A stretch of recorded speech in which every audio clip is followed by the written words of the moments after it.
Fam, welcome back to the Renowned Leadership Podcast. I am your host, Stephen Morris, and it is such an honor to be here. Thank you so much for joining us. And today I have the author of the book, Telling Your Story, Building Your Brand with us. His name is Henry Wong. He is an amazing person with an incredible story and really good insight of just what it means to tell your story and how to build your brand. So I'm super excited for him to share his insights with you guys. And without further ado, ladies and gentlemen, Mr. Henry Wong and myself, Stephen Morris. Here we go.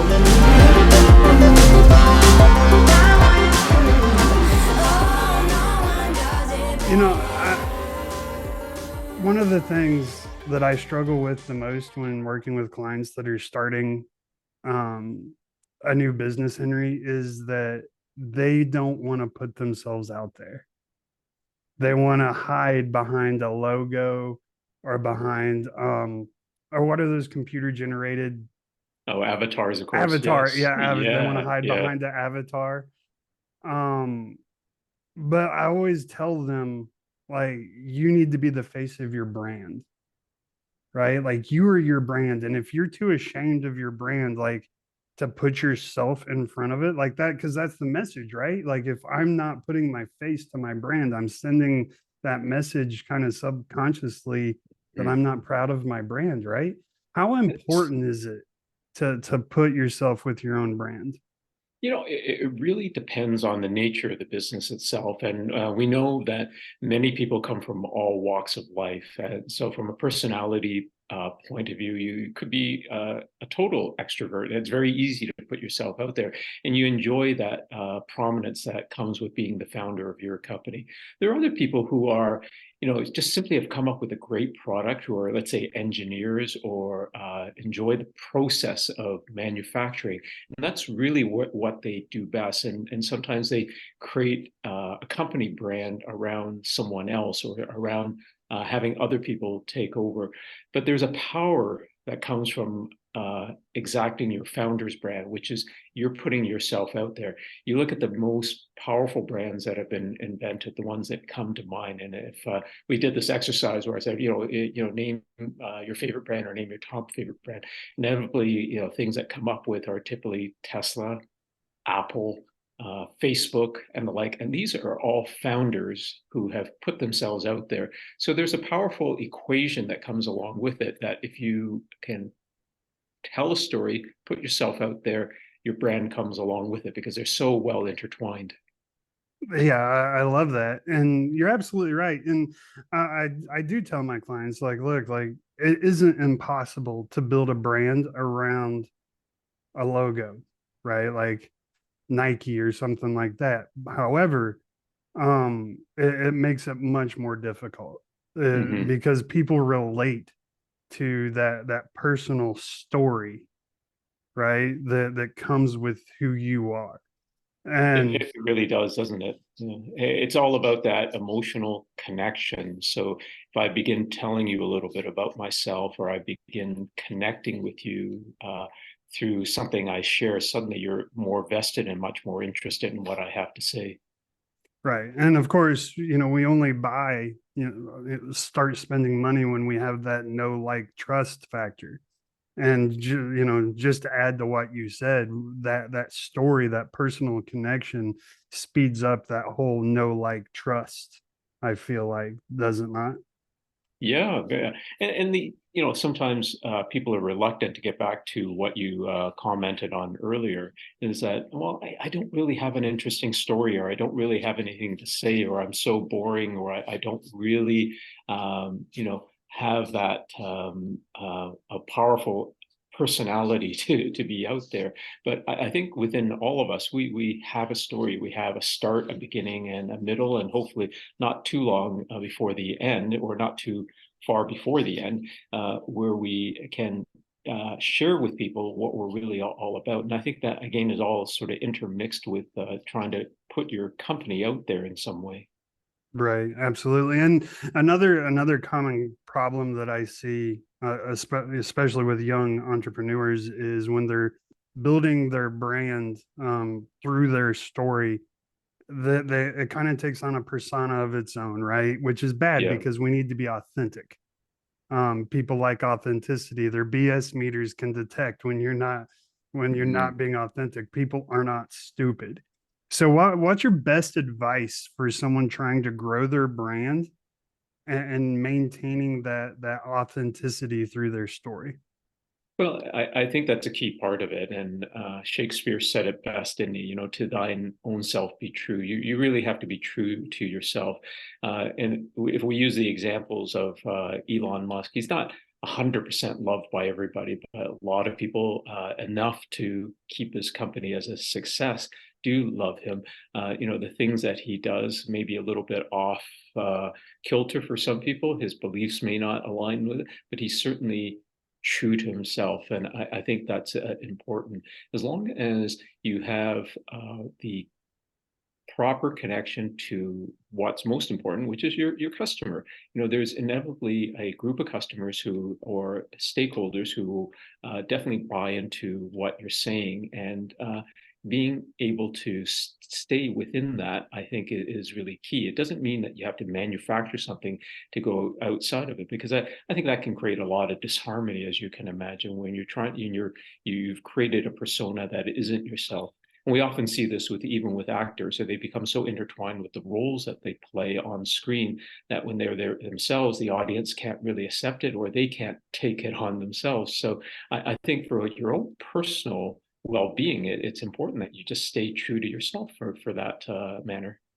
Absolutely, I agree 100%. And like, to your point, um, it's like trying to keep up with a lie, right? The more you lie about something, the harder it gets to keep up Yeah. with it because it just keeps growing. If you try to create a separate persona, it's kind of the same thing. It's just going to keep growing and keep growing, and you're just going to have to maintain it the whole time. So I want to go ahead, Henry, and let you tell your story, how you came to be an author and how you started helping people write their stories and help brand themselves. Mhm.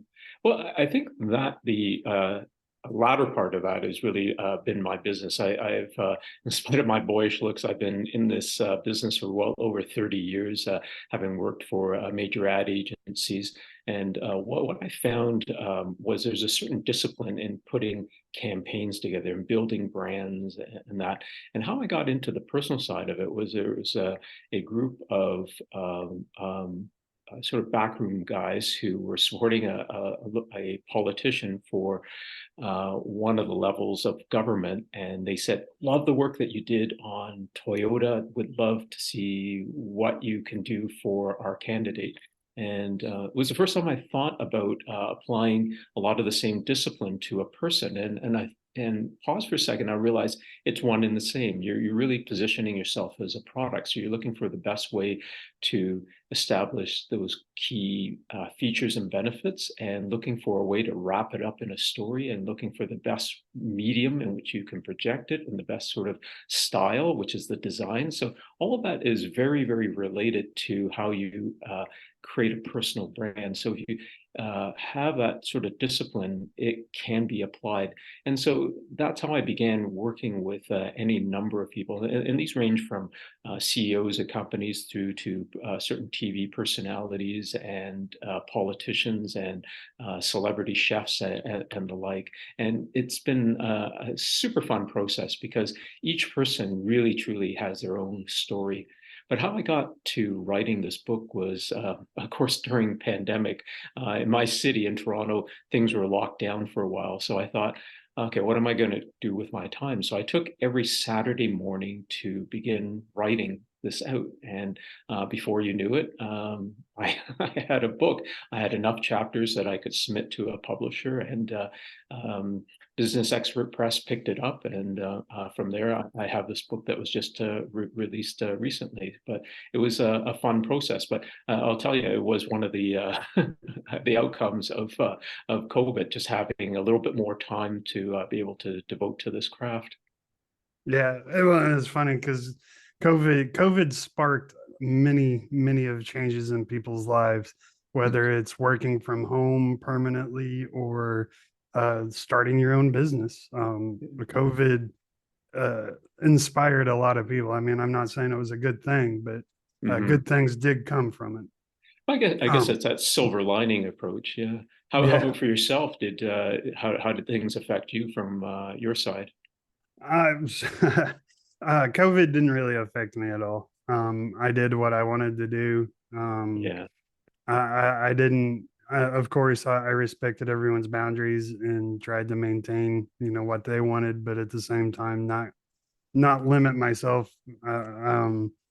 I've been through many of struggles in life, and a virus isn't about to stop me. If I can take getting shot Yeah. 3 times, I can take a virus. So Uh, Stephen, I got to interview you for that for a chapter in the book. That sounds like a quite the story to share. I'm happy Yeah. to share it. It's one of my favorite stories, even though Uh, it hurt, but uh, I survived. But so anyway, going back to your book. So for what's the title of your book for the audience?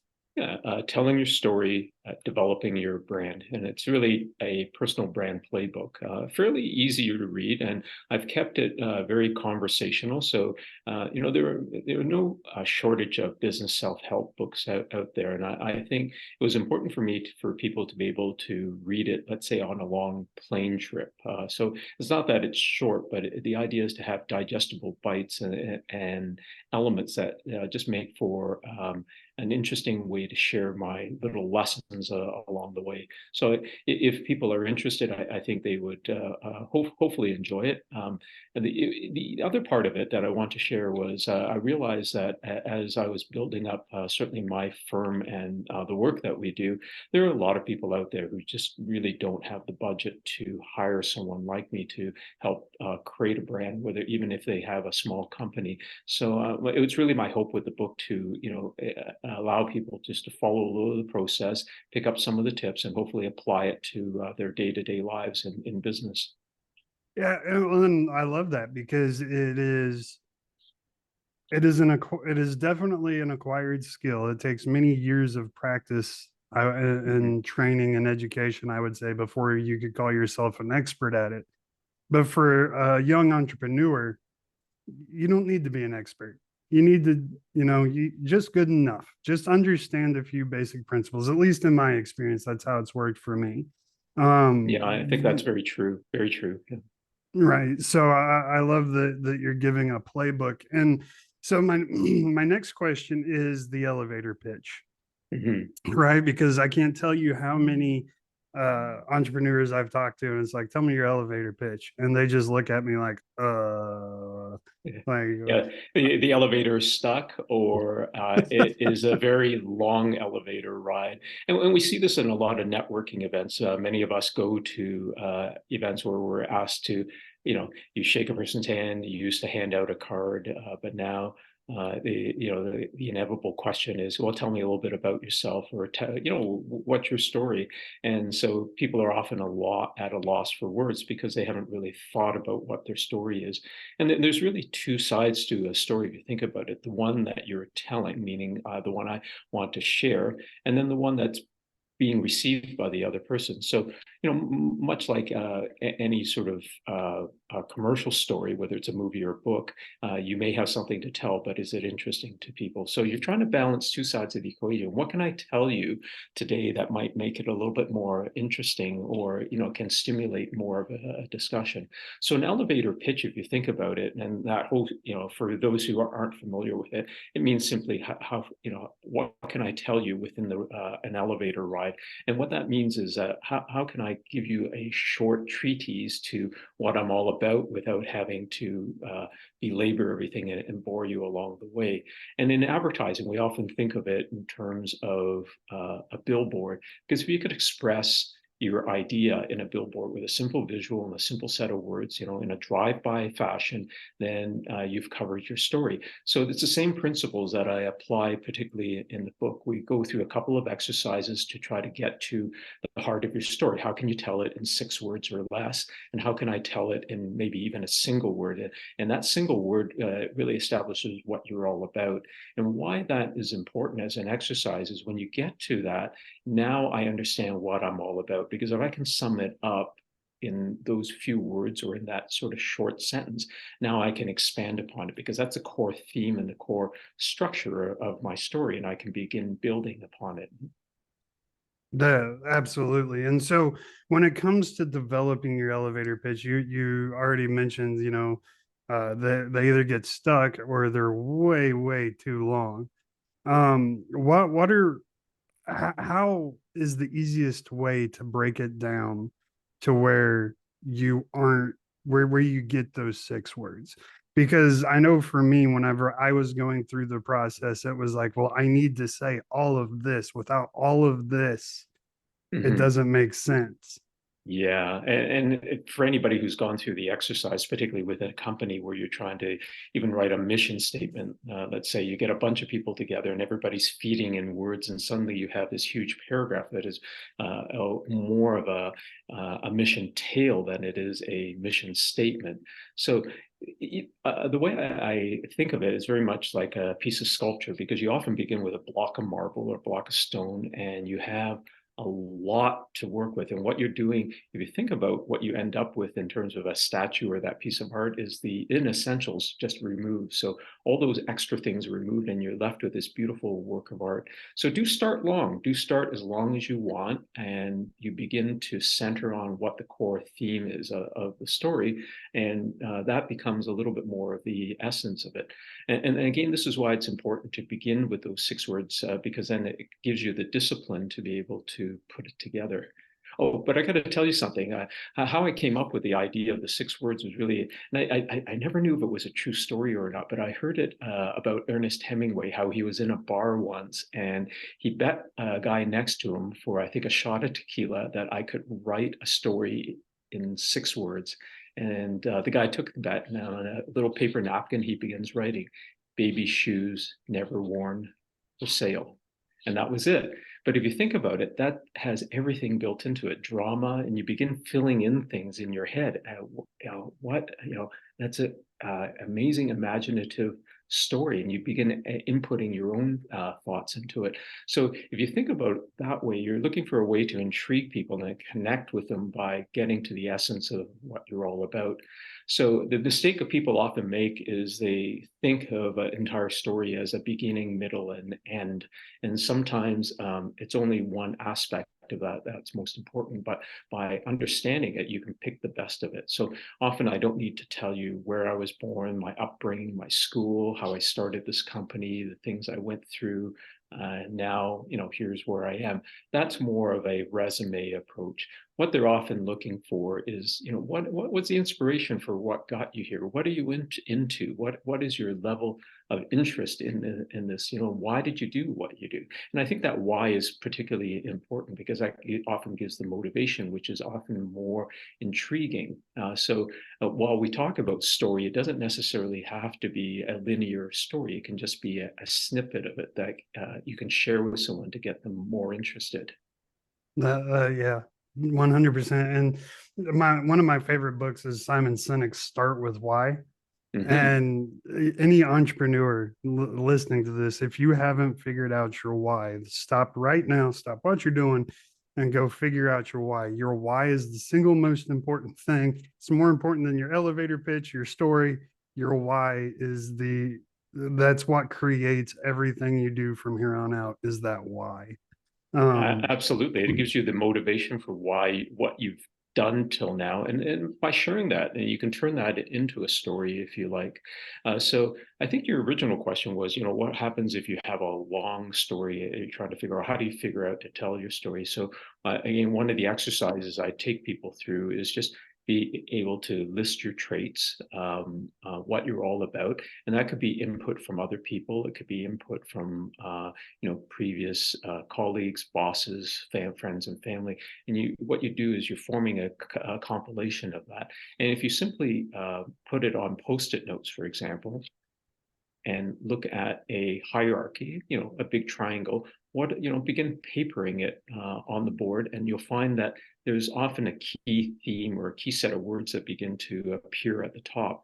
And with that, now you're beginning to understand this is what I'm all about. And so, here's where your why comes in, of course, is, why am I this way and how did I get here? And that really forms a story, because if you can get to that single word or what that essence of your story is, then you're looking to sort of share that with people. So if you're, selling widgets, why did you invent that widget? Well, there was I was, if you, I know you've talked to a lot of entrepreneurs and a lot of founders, and a lot of times the motivation really comes from, some need that they have, or there's something that just kind of pushed them along to create this product.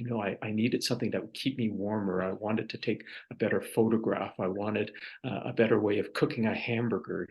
So often that need, that personal thing, drives them. So when you begin putting it all together, then it becomes those elements that tie in with both the style and the way you approach it, and the what of the story beyond the why. All right, everybody, I just want to interrupt the podcast really, really quick and take a minute to tell you all about the brand new Renown coaching system. This is a system I've personally designed and put a lot of thought and effort and love into. It's an amazing system. Let me tell you real quick why it's an amazing system, because you get real time analytics. You get to see exactly where you were when you started, where you currently are, and how close you are to achieving that ultimate goal that you set at the very beginning. You get analytics for everything. More importantly, the accountability with this system is the best you'll find anyplace else in the world. I get to see everything that's going on and make sure that you are staying accountable to the goals you set. It's truly powerful. You guys just got to see it for yourself. Go to renownleadership.com, go to the top right hand corner, click book a call. You'll get to come talk to me personally, and I will personally give you a tour of this system. It is truly amazing. It's one of a kind, and it's truly, truly powerful. I'm so excited. I can't wait to show y'all. That's all I got to say about it. So let's get back to the podcast. That's some good stuff. And so I want to move on a little bit to strategy, right? Because some people are born just able to tell a good story. My grandpa, man, that dude could spin a yarn, bro. Like, he could tell a story and he'll keep you on the edge of your seat through the entire thing. I unfortunately was not born with that gene, so I had to learn how to tell a story. What are some key skills that people need to focus on learning when it comes to telling their story? I think there's the structure of a story, which isn't difficult to do, because if you just spend any time journaling or simply writing things, it's not a difficult process. Often it's a beginning, middle, and end as a simple structure. But the best stories, as we've often seen, are ones where you can involve people. And if you use the simple structure of a movie, it follows a very set format. You have your hero. There's a situation that spins them into a plot line. There's something that motivates them. There's an obstacle they have to face. They may reach a point where they're almost going to fail, but somehow something turns around and they succeed. And that's your typical Hollywood movie. But it's also a wonderful structure to tell a little bit about your story. So that emotional pull that we've talked about often comes from the obstacle you face in getting there. I hear this story from many people where, a loved one, for example, I have a client who wife is debilitated, has to be in a wheelchair. He found certain foods were helpful to her, so he came up with a company that manufactured this food. And I thought, oh, what a great motivation. But again, it makes for a beautiful story at the same time. Each person has a motivating factor, and sharing that motivation and that why that you talked about is very, very helpful. There's another gentleman I've worked with. He has a the very healthy ramen company, but he was a former doctor in another life, and he volunteered for Doctors Without Borders. What he did was went into investment banking, but never forgot about the people who he saw. And what he ended up doing was creating a type of food that is affordable and healthy. So high protein noodle ramen that could be easily served off, shipped everywhere. But his motivation was what drove the story. But you think about it, what an amazing sort of mission, but it's based on something quite personal.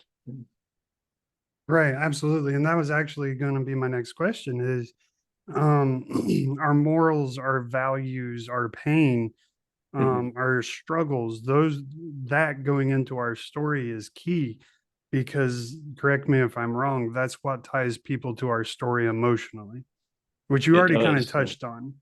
Yeah, I mean, it goes back to the early days of the campfires of our, ancestors, our caveman dwellers who just sat around a campfire, and the only for type of entertainment was simply to tell stories. So, you may not be good at telling a story. I have no doubt you're probably the opposite, Stephen. I can only imagine with someone who's been shot 3 times has an amazing story behind it. But often we get mired in the details, and we know that phrase, that you get caught up in the weeds. And I think that's really important that we don't, as we tell a story, don't get caught up in the weeds, tell it as if you're listening from the other side. And I think one of the things that people often forget, beyond just creating a structure, is just understand your audience. So if you're verbally telling it, you get a reaction from the other person as to whether they're bored or whether they're leaning forward and listening to what you say. So, those elements will often help to drive that story along. If you're writing it out to share with people, you have to think from the other end. Will the person, depending on whether it's a recruiter, let's say if you're looking for a job, or you're doing a pitch document to try to get funding, you're thinking from the other side. What is it that will connect with that person? The story is the medium by which you do it, but what are the elements that you can share that may touch upon it, that will get them connected to what you're all about? So to that note, what are some misconceptions people come up with when it comes to telling their story when it or branding themselves, tying themselves to their brand? What are the most common misconceptions you hear? So I think the misconception is, well, I don't have an exciting story. I don't have anything interesting. There always is an element of interest in it, and I think it's just being able to discover it. The part that makes it less interesting is belaboring things that may not be of interest to people. So often, if you're a product, and all the brand products do this, of course, is when they come to market, they list their, in a simplistic fashion, your features and benefits. So what is it about you that you can share in terms of your features and benefits that you can identify? So those are really, as we talked about, those weeds that we want to stay away from, because those are just elements in which you're selling yourself.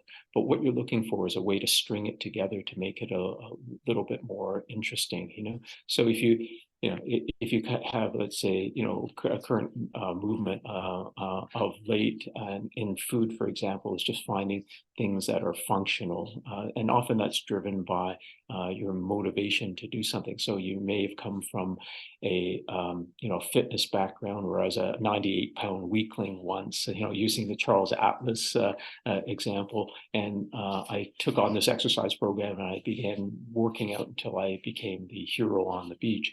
And that's a terrific sort of journey that people go along with. So how does your product or what you're selling tie in with it? Why are you doing this? Even if you don't own the company, and you're essentially trying to tell that story for the company, how does it affect you personally? Because I think, again, those elements are often forgotten. So to answer your question, people often default to just singing the praises of and selling the product, whereas you're really trying to find a way to connect with people and understand, and it's basic selling is, what are their needs and how can I answer it? And how can I weave this into a little bit of a tale to share with people so that they can connect better with me? So why does story sell so much better than any of the other selling tactics out there? What makes storytelling so much more powerful? Is it I the think emotional connection? it's emotional connection, but I think it's just also the personal side of it as well. As a large company, you can't be out there with every single person telling them and connecting with them and really sharing what your product is. But if I share a story, with some common ground, with some common elements that you can identify with, suddenly you're there with me in the journey and you're connected with me at the same time. So that in itself makes it much more emotional, to your point, and that's where the power of everything really comes in, by allowing people to present themselves in that way and connect better from an emotional point of view. And emotion doesn't mean warm and fuzzy. It doesn't mean that you're trying to make people elicit a little bit of tears along the way. It doesn't have to be that, because there is such a range of emotions that you can tap into, and we know this from human nature, and it could be everything from anxiety, trying to alleviate it, to creating laughter and happiness. It's just trying to find a way again to connect with people. Story is a wonderful medium to do that, and the best example, of course, is that you can have, if we look at movies, for example, again, a movie that has nothing more than special effects and a lot of CGI work can wow and dazzle you. But when you get to the heart of it, it's not really something that is substantial without a good story that goes around it, because that's the thing that gets you rooting for the character and gets you connected with people. Yeah, it's actually funny you say that, because as soon as you started talking about it, my mind instantly went to the original Marvel Hulk movie Yeah, in the early 2000s. That movie was just it had great effects, yeah. CGI, total flop. They You just wasted didn't. so much money. I'm sorry. Yeah, yeah. You didn't feel the emotion with it, Right. So, using Marvel, I think that's a great example too, because what I think the movie that really began taking off for all the Marvel movies was the first Iron Man movie, Right. and there you had Tony Stark, played by Robert Downey Jr., who people kind of thought was a bit of a jerk at first, but you saw his journey and you saw how he went through a little bit of redemption before becoming the hero that he was in the end. And there's something, again, quite powerful, again, by going through that journey. So in telling your story, you're partly sharing journey without getting too much. And this is where the craft comes in. And to your grandfather's point, probably what made him a good storyteller was he was able to identify those elements that just made it interesting and made you kind of sit forward and listen for the next set of words. So the beauty of what we have, and if you're doing it verbally as you're pitching it, you're just constantly refining it. Don't think of a script that you might write as being the final piece itself. What you're really doing is creating a structure by which you can share with people, and you may adapt it. And I've told a number of stories about my background in a number of different ways, but they're the same story. But it's really a way in which I can present to the particular person or talk to that particular person that they might identify with. So if they're the sort of person that may have a sort of low tolerance for long stories, you keep it short. If they're looking for elements in which they are trying to benefit their company, that's what you're trying to relate to. How does it relate back to them that they can find a little bit more connected in that way? So I think know thy audience is really key to telling your story. Know thy audience. Yeah, absolutely. And read the room Read the is room. Yes.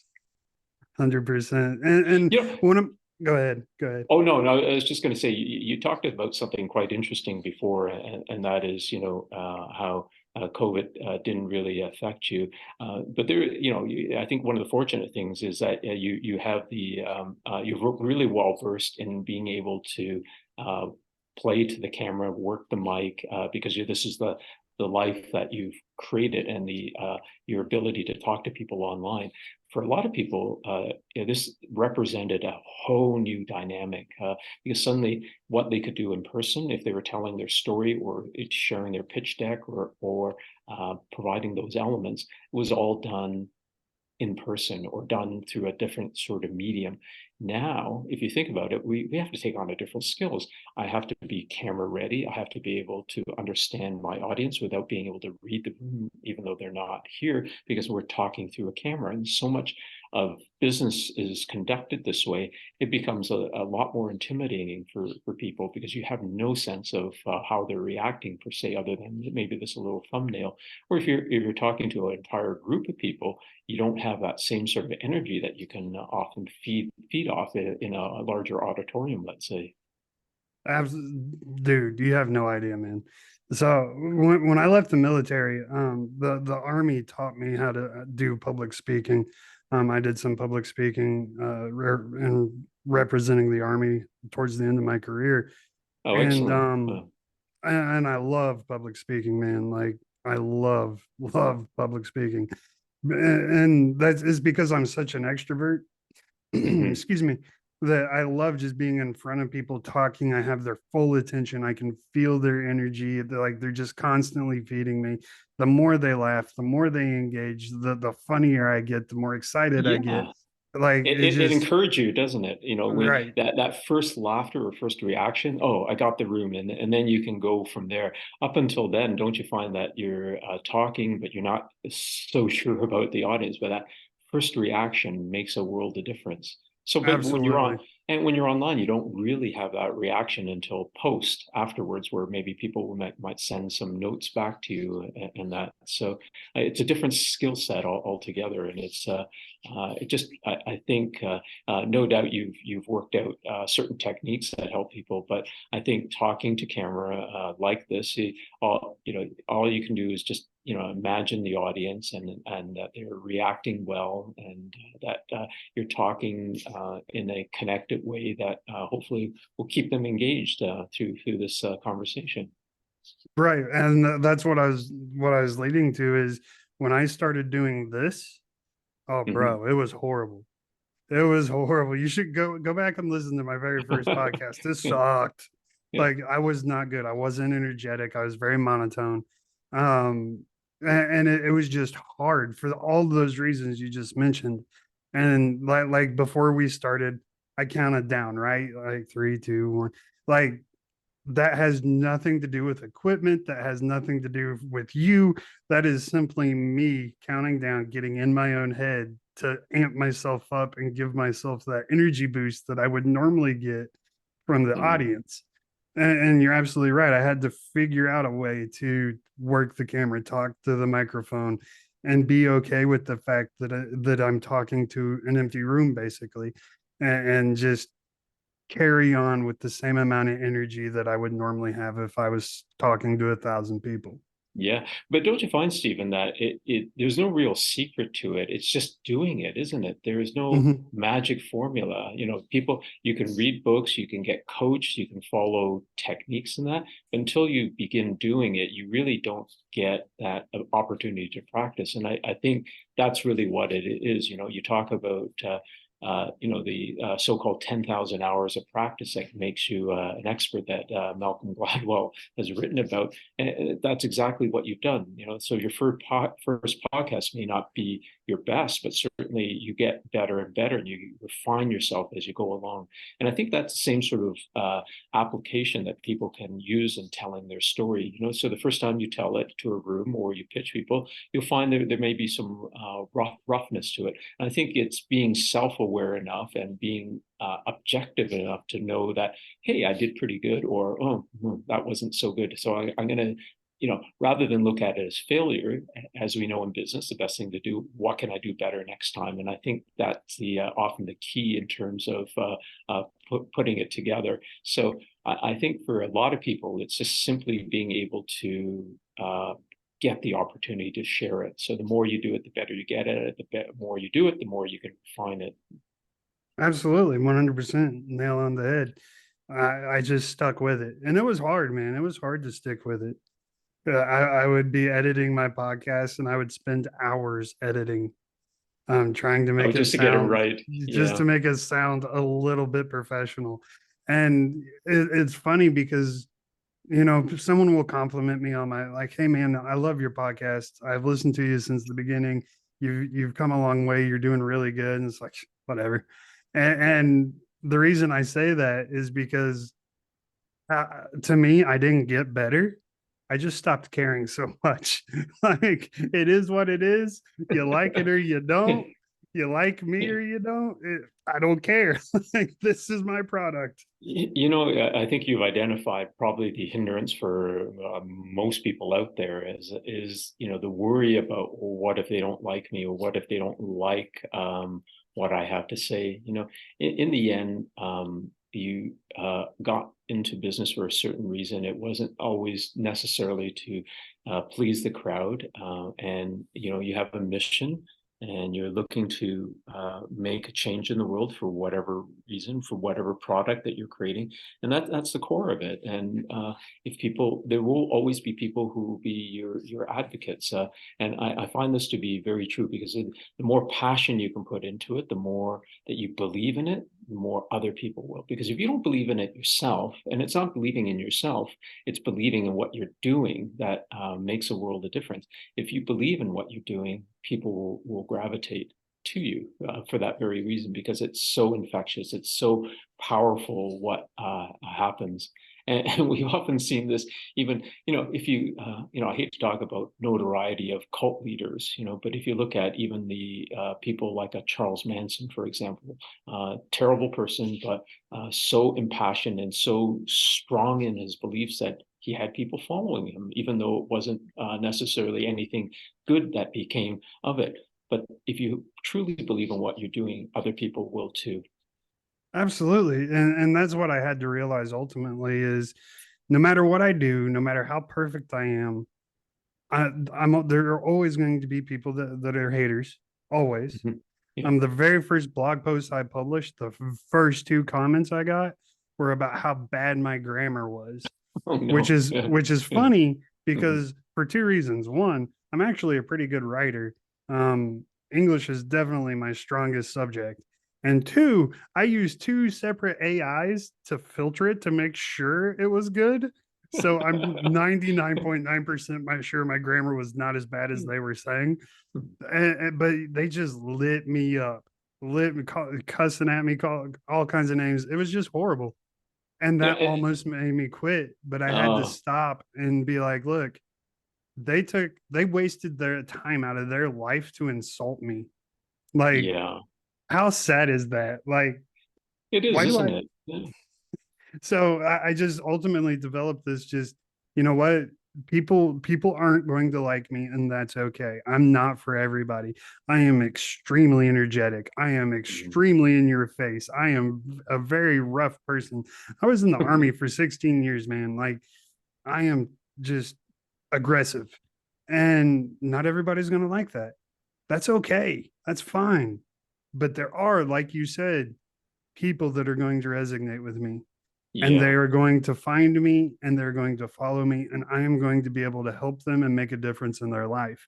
And that's all I want. And it's the rule of one for me.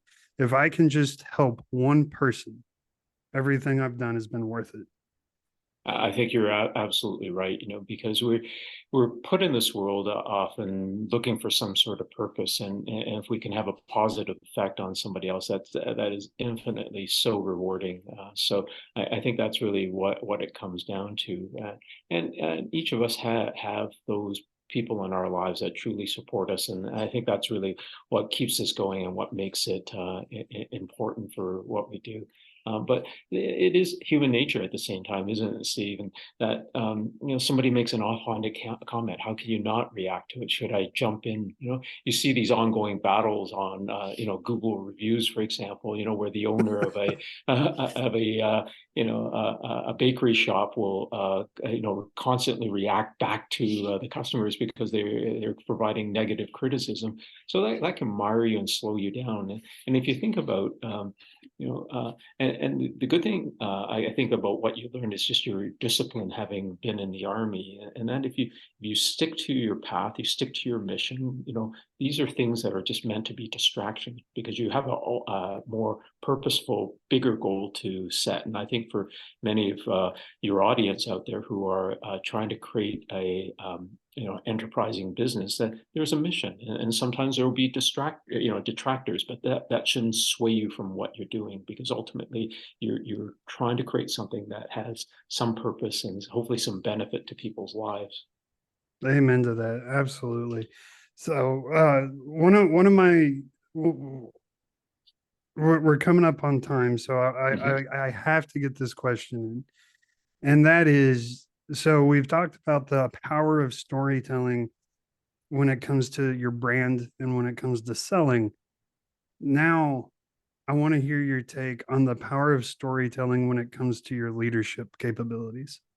Mm. That is probably where the history of storytelling comes in. If you think of armies that have been led, and we see this in instances of movies, whether it's Braveheart or whether it's the biography of Winston Churchill. The best leaders are often communicators, aren't they? The ones that can tell a story or get people motivated behind them. So as a leader, that means you're leading people. You're trying to get people to do what they say. So in certain situations, you have employees. You're paying them to do the job, and that's an exchange. That's a transaction.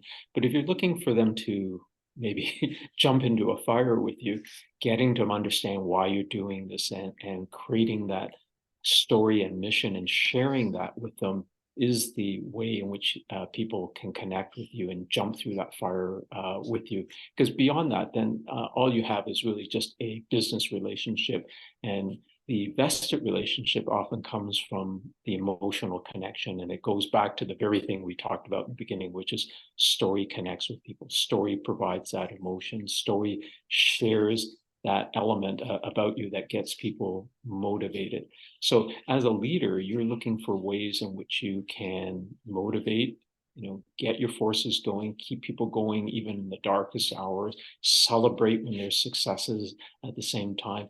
That all comes around being able to share those elements. So being a, you know, being a storyteller, and I think this is where your grandfather probably had the knack down well. He was just probably a good communicator. He knew how to speak. He knew how to share elements so that he got lots of practice along the way. So I think as a leader, you're looking for, and this is just obviously one aspect of good leadership skills, but that's a very important one to have to get the rest of the gang coming along with you. You're 100% right, because the first level, John Maxwell, probably the most notable leadership expert in the world. He breaks it down into five categories, which, and the first one is you're leading from position only, Mhm. which is people will follow you simply because you pay them, or you're their boss, no other reason. But that's an okay place to start, like you said, but that's not the where you want to stay. You want people to follow you because they want to, right? Because that's when you get the real stuff done. That's where the rubber meets the road. And a good example of that is I just interviewed the president of Red Chocolate, Galen Gardone, and he was talking about COVID, and um, they had opened the U.S. facility for Red Chocolate. I want to say 5 months before COVID hit, and they had all these orders to fill. COVID hit. They got kicked out of they had the lockdown, all that. And so Glenn's looking and he's like, man, I have all these orders to fill. So he got a small team, and they decided they were going to work as safely as they could. And then before he knew it, he just kept having more and more employees show up to help fulfill these orders, because they were committed not just to getting the paycheck, they were committed to him. They were committed to his brand. And so it was important to them. And that, to me, that's the power of having a story to share within your leadership, is that we've already talked about the emotional connection, and the why that story connects to people. As a leader, whenever you have that to share with your subordinates, with your team, that's what attaches them to you. And like you said, they'll run into a burning building with you. Yeah, and I think it goes again to what you said earlier, that authenticity is so important because you can't make this stuff up. You can, and you can fool people. You can fool some of them some of the time, but in the end, it's that authenticity and your true belief in it that gets people impassioned behind it because you can't fake that at all. You're absolutely right. You Yeah. got to be authentic. Unless you're a con man, of course, and that's a whole level of artistic storytelling.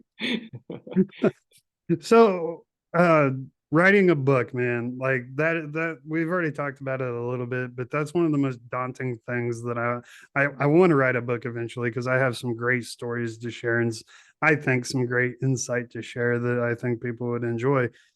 But writing a book, man, ugh, what kind of Yeah. roadblocks did you face when you were writing? I think you could do it because you come from a very disciplined background, and I think that's what it is. Earlier in my career, I made the mistake of thinking I had to be motivated to write a book. I had to sort of whip myself up into a sort of emotional state that I would be inspired so that I would just write and the words would begin flowing out. And I think in reality, that was my mistake in the beginning, and if nothing else, COVID was a bit of a catalyst that I had time on my hands. So every Saturday morning, I set aside that time. That was the discipline. It was 3 hours in the morning where I would just sit. And I tell you, there were days that nothing came out, but that was okay because I knew that if I just showed up, I could get writing. And it's often like a fitness program, right? You show up at the gym. I do that first set, and once I do that first set, it begins getting easier, and I get do the next one. So it's the same thing. I think with writing, it doesn't have to be perfect. So if you go at it, just write it out as bad as you want. But the idea is that I've got it out now, and then you begin shaping it. And you've gotten into this habit of writing bad stuff and then getting better and better at it. But I think setting aside that time, making an appointment for yourself, and this is true of any task, just making an appointment with yourself so that you can get things done. Because if you leave it to when you have time, you know for sure that it won't happen. So writing isn't so much daunting as it is just trying to create a little bit of a discipline. And I think for pretty much all of your listeners, they are at a point where they're trying to run a successful business, and they know that discipline is what's needed to get them there. And this is very much the same. So, Stephen, I would highly encourage you because I buy your book simply to read about how you got shot. It's mildly disturbing that you're fascinated by that story because it almost killed me, Okay, man. so you now have to tell it because I'm at the edge of my seat and you have me hooked as a captive audience. So so let's hear so it.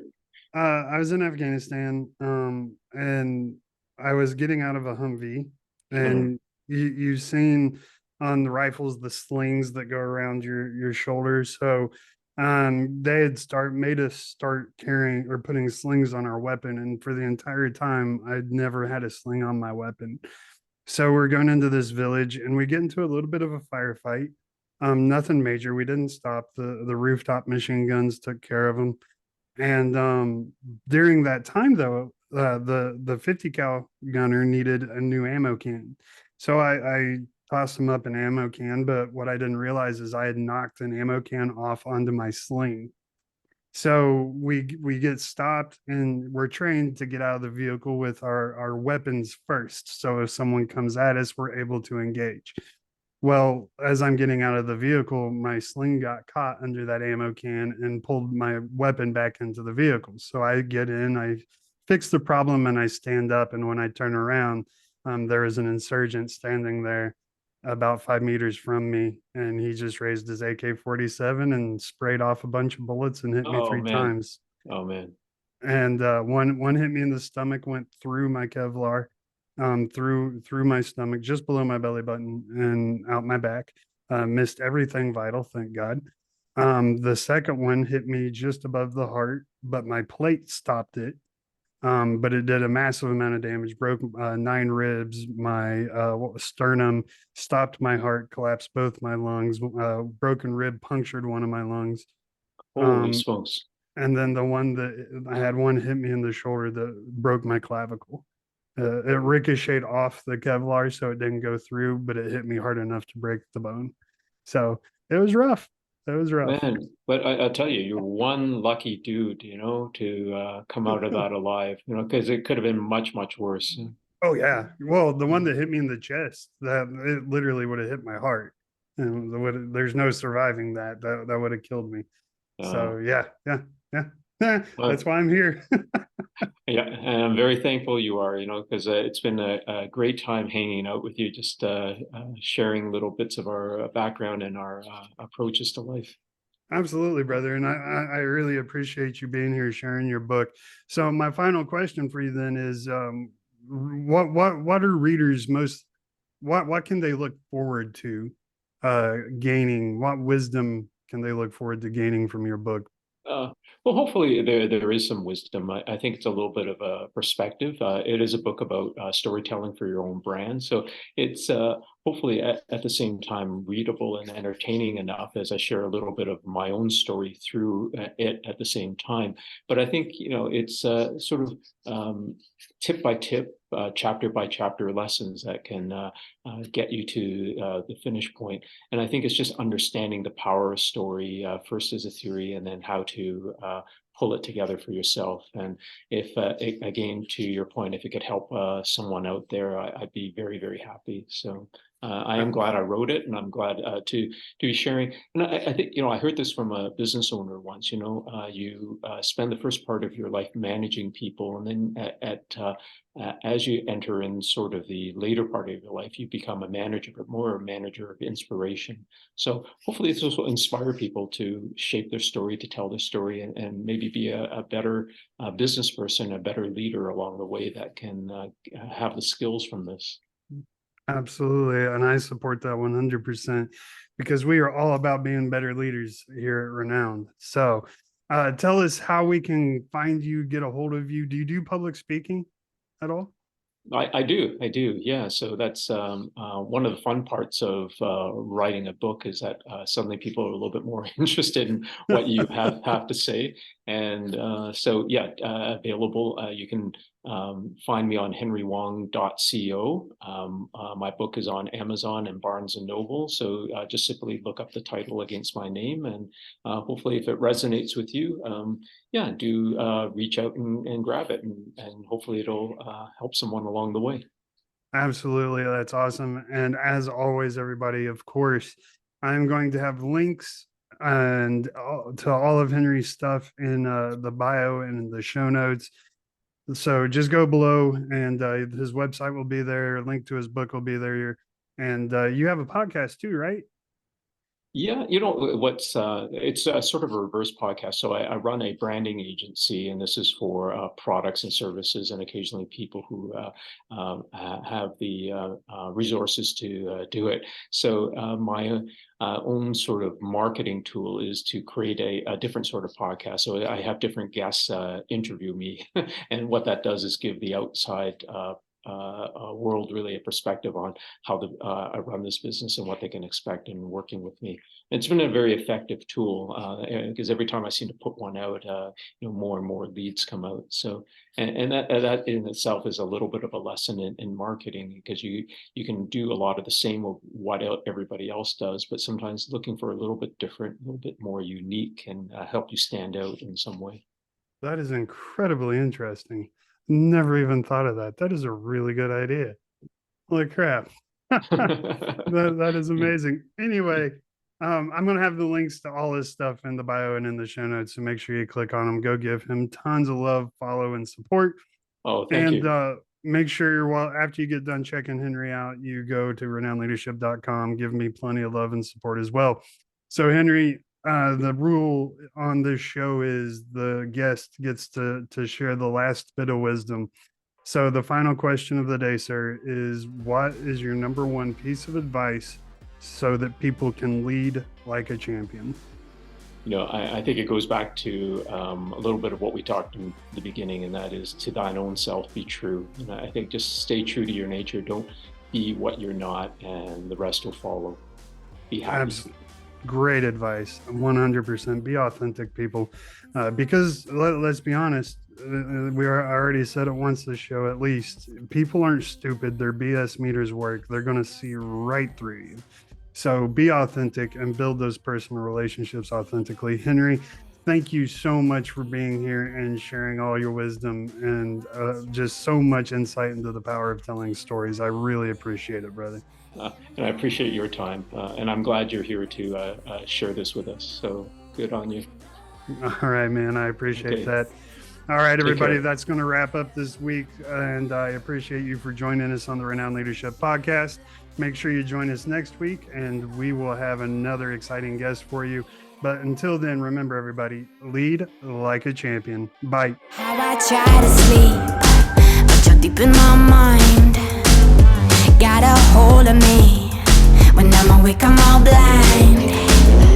All right, everyone, that's going to wrap up this week's episode of the Renowned Leadership Podcast. Thank you so much for tuning in, joining us, and listening to Henry share his insights, his story. As always, make sure you scroll down and go check him out. Give him tons of love. You can find out more about him at henrywong.co. I keep trying to say Henry wrong. It's not Henry wrong. He's Henry right, yo. No, anyway, you can find him at henrywong.co. Once you're done checking him out, head over to renownedleadership.com. Check out everything I got to offer for you. And that's going to wrap it up for this week, guys. I will see you all next week. And in the meantime, never forget, lead like a champion. Goodbye.